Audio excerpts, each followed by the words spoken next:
Picture this, a massive coffin draped in royal insignia, resting in a grand cathedral. Crowds have gathered to honor a king, their whispers echoing off the stone walls. Candles flicker. Incense thickens the air. The air of solemnity is shattered not by a sound in the living, but by what the dead is about to do.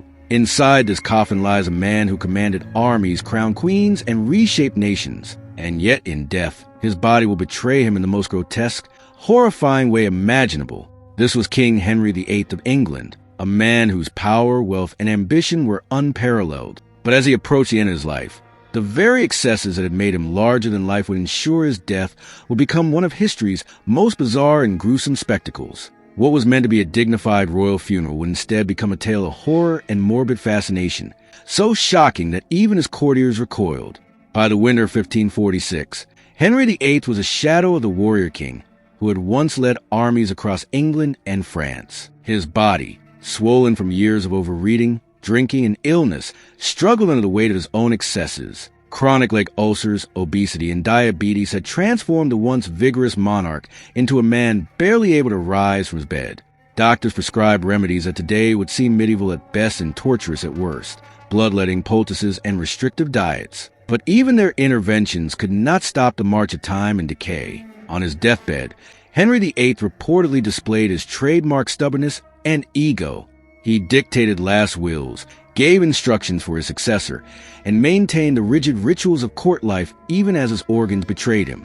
But behind closed doors, the truth of his condition was far more grotesque than any historical painting would dare show. February 28, 1547, the king passed away. The court prepared a funeral fit for a ruler of England: lavish tapestries, gilded decorations, an army of mourners. His body was embalmed, a process intended to preserve dignity. And yet, the human body is unpredictable. As the days passed, a problem emerged. Henry's corpse began to swell grotesquely. Gases from decomposition built up inside his sealed coffin. The pressure became so intense that the coffin could no longer contain the swelling body. Then it happened. The coffin began to leak. A noxious, putrid fluid seeped into the cathedral, emitting a stench that made attendees gag. Accounts from the time speak of servants and clergy recoiling in horror, some fainting at the sight. Others whispered that the king's body had exploded inside its coffin. Eyewitness records, later chronicled by historians like Gilbert Burnet, describe how the decomposing king's body produced gases that built immense pressure, forcing fluid and tissue to seep from the coffin. Some accounts even suggest that the odor was so unbearable that it drove animals, including dogs, into the chapel to investigate the source. The juxtaposition was horrifying.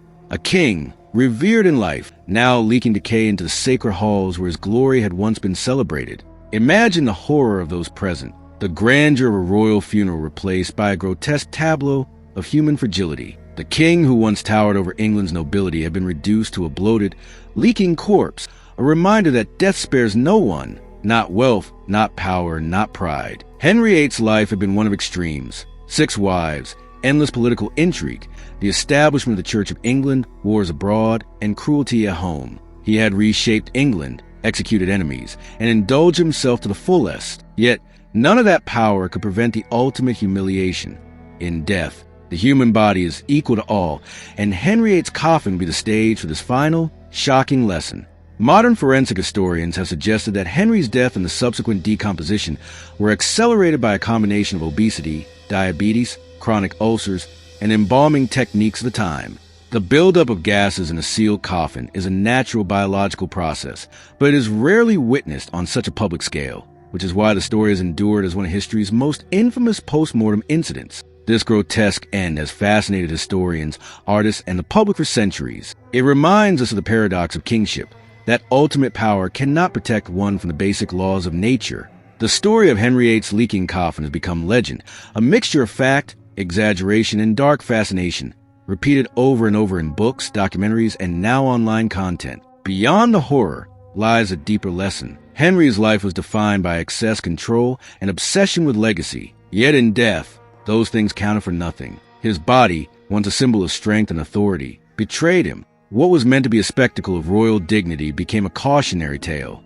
No matter how mighty the body, and death cannot be tamed. Today, visitors to St. George's Chapel walk past the tomb of Henry VIII with reverence. They see marble, grandeur, and power immortalized in stone. But the truth of his death, the leaking coffin, the grotesque pressure gases, remains hidden in the shadows of history. Behind the veil of pomp and ceremony lies a stark, unforgettable reminder that all humans, no matter their station, face the same fate. Power, wealth, and legacy may define life, but death, in its finality, humbles all. The king who ruled England with an iron fist, who reshaped nations, and whose decisions shaped centuries, was ultimately undone not by a rival army, but by biology itself. And for those who dare look closely, the story of Henry VIII's explosive coffin is a haunting testament to the fragility of life, the inevitability of death, and the shocking, sometimes grotesque reality of history. If this story left you in awe, imagine what other secrets history holds. Subscribe and explore more tales of the world's most shocking, horrifying, unbelievable historical events.